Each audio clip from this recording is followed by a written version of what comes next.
All right, quick and simple. Right type coilover.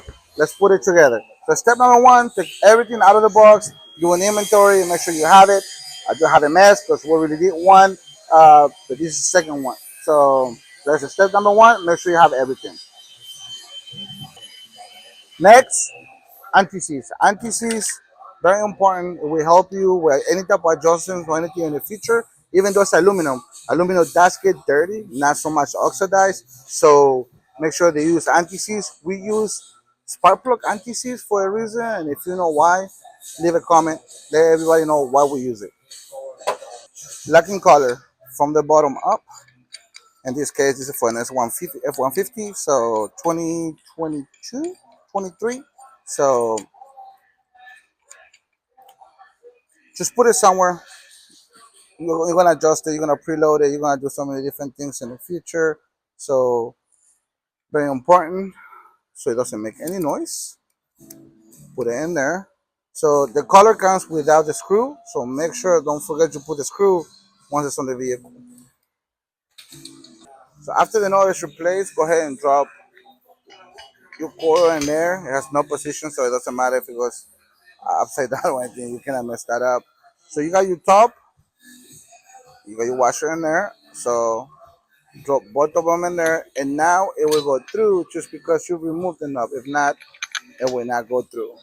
You have a locking ring. Drop your ring in there. There's a groove right underneath the knob that the whole purpose is for the top not to come back whenever you add tension. Now put the knob back on. Go ahead and tie the screw in the metal. And this is personal, but what I like to do, let you flip it over.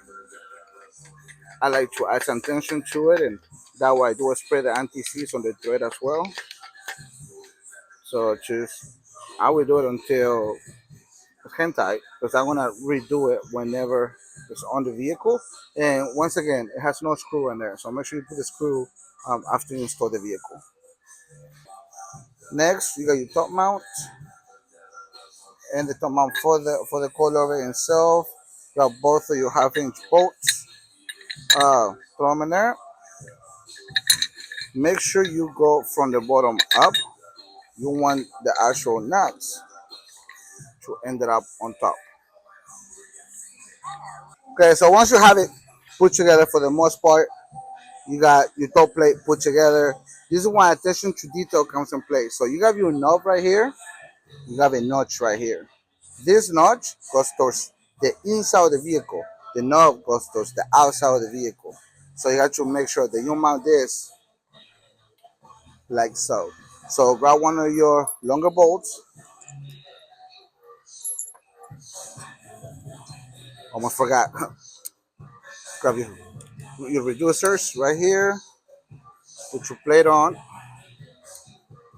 with the notch going towards the inside. Run your bolts and your washers through,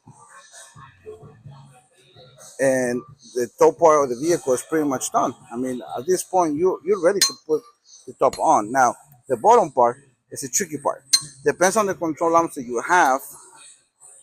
In this case, this vehicle comes with IHCs. The bottom bolts from the kit didn't work. They're too long. So we had to use the existing bolts.